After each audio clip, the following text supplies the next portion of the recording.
sa atin, of course, pera. Pero ano yung nire-represent ng pera na yun? Crime enforcement, law enforcement. Bakit ang taas ng crime rate? Hindi dahil mahina yung mga pulis natin, magigiting ang ating mga kapulisan. Pero kulang sila eh. Bakit kulang? Wala tayong pambayad. Wala tayong pambayad ng benepisyo. Wala tayong pambayad para mabuhay sila na may dignidad naman. Sinasanay tayo ng ating gobyerno doon uli sa pwede na. Marcos resign! Marcos resign! Marcos resign! Marcos resign! Marcos resign! Marcos resign! Marcos resign! Marcos resign! Woo! Marcos resign! Marcos resign! Sigaw ka nun! Sigaw ka! Sigaw ka! Kamusta ang kontrata?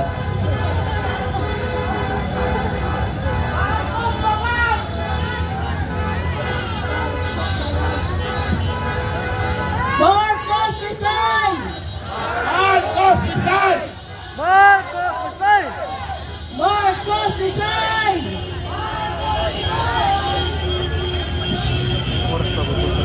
Woo! Buhay ang mga Pilipino! Buhay!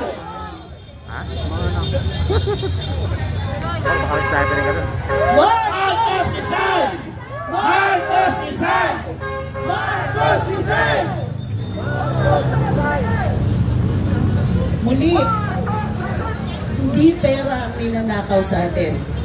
Serbisyo, infrastructure, kasama dyan ang flood control, law enforcement, depensa sa ating sariling bayan, pati dignidad natin bilang mga Pilipino.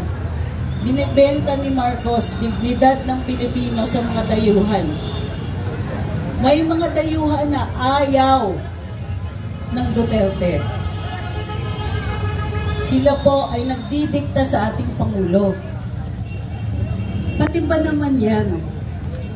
Pati yung kapirasong respeto para sa Pilipino sa buong mundo, nabenta na o ninakaw na. At some point, hindi na natin pwedeng tiisin. Minsan, di ba, sinasabi natin, magbabago din yan. Marcos resign! Marcos resign! Marcos resign! Marcos resign! Marcos resign! Marcos resign! Sumali na kayo! Marcos resign! Very good. Para dun sa mga nanonood sa atin sa live, sa social media, live ba to? Yes! Live kayo. Sali na kayo.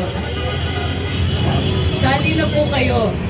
Kasi, ganong katagal natin titiisin to?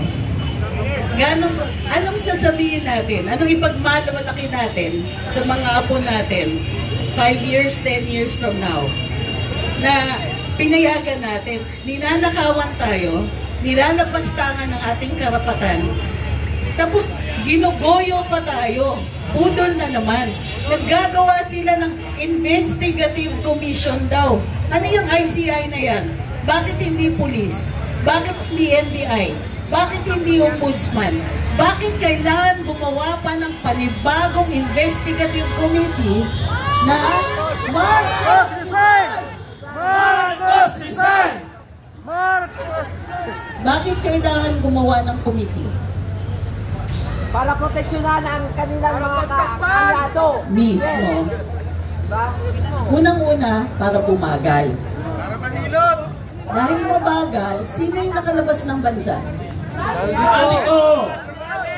Dahil mabagal, at takot din yung ibang mga opisyales, dinig ko bukas, pinapatawag daw si Martin Romualdez. Sana!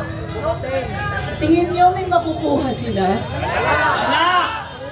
Walang transparency. Correct. Marcos resign! Marcos resign! Marcos resign! Marcos design! Sa mga kababayan natin dyan sa mga sasakyan, sali na kayo dito! Marcos resign!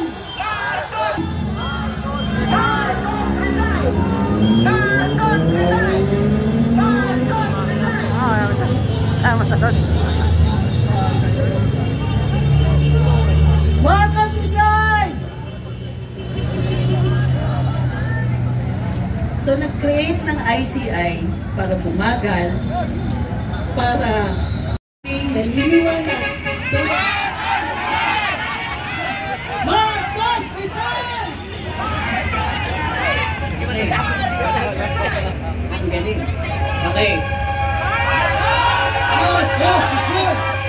Marcos resign! Marcos resign! Marcos resign! Okay. Bigyan niyo akong 5 minutes. Okay, game. So, during the earthquake, may mga dumating din naman na ayuda galing sa gobyerno. May relief goods, yan, may bigas. 20 pesos yan lang. Pero dumating, may nagutom na isa doon sa mga rescue and relief workers. Kasi dumating na yung mga truck ng relief goods. Lumapit yung isa, sabi yung isa sa mga doktor natin, gutom na buong araw tumutulong sa ating mga mamamayan dito. So, tumutulong na. Alam mong sinabi sa kanila, Marcos resign! Marcos resign! Marcos resign! Marcos resign! Marcos resign! Diba? Alam niyo kung bakit ginagawa ko yan? Para alam nila nakikisa din tayo. Para nararamdaman ng mga tao na hindi man natin sila kasama dito, tuloy-tuloy yung ating pakikibaka, tuloy-tuloy ang Marcos resign! Marcos resign! Okay.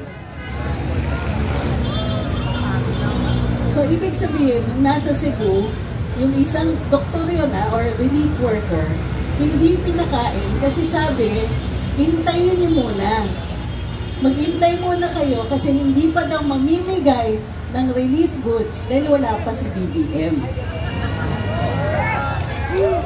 Saan ka nakakita? Yung presidente, kunwari magbibigay ng ayuda, pero pinag-iintay niya yung mga gutom.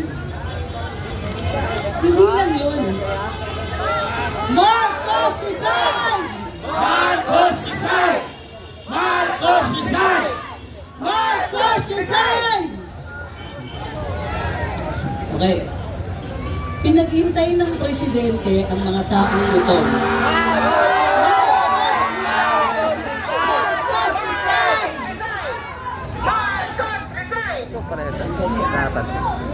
Okay.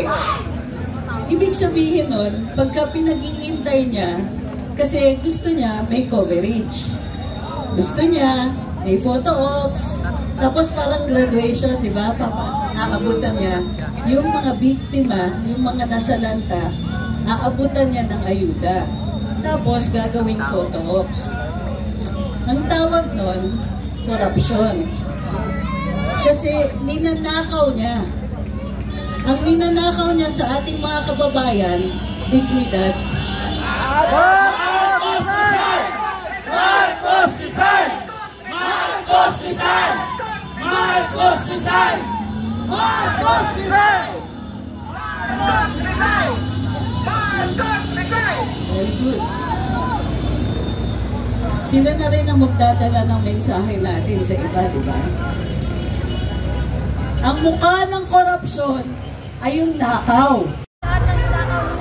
Dahil we are just asking for basic, bare minimum, public hospitals, good transportation, good roads, public schools, and yes, hospital is there, public hospital is there, pero meron bang gamot? Meron bang nurses?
survive as one.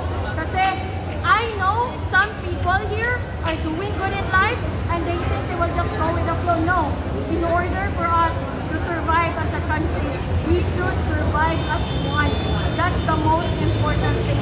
So for me, take an active part. I urge every Filipino from all walks of life. I don't care if you're a VA, I don't care if you're a business owner, I don't care kung nagbibenta ka na kung ano-ano sa lansangan, I do not care. You are a Filipino, we stand as one and we secure our future as a country. Because no one can survive as a private individual. We will fail as a country. We need to survive as a country. We need to take part, we need to be active, we need to call out, we need to stand for accountability. We need to stand and make sure these people are on jail.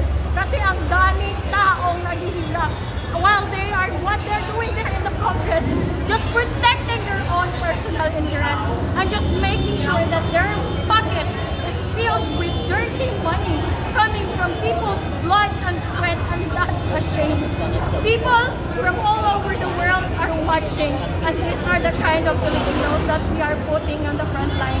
So please, for every Filipinos out there, let's have a standard when it comes to voting.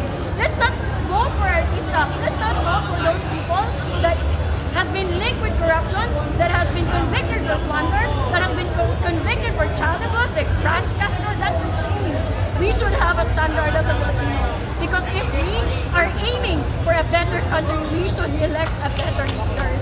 Not because of their color, not because of their personality, but because of their moral and the intent to have a moral obligation to serve the country and not to serve their own pockets. Yun!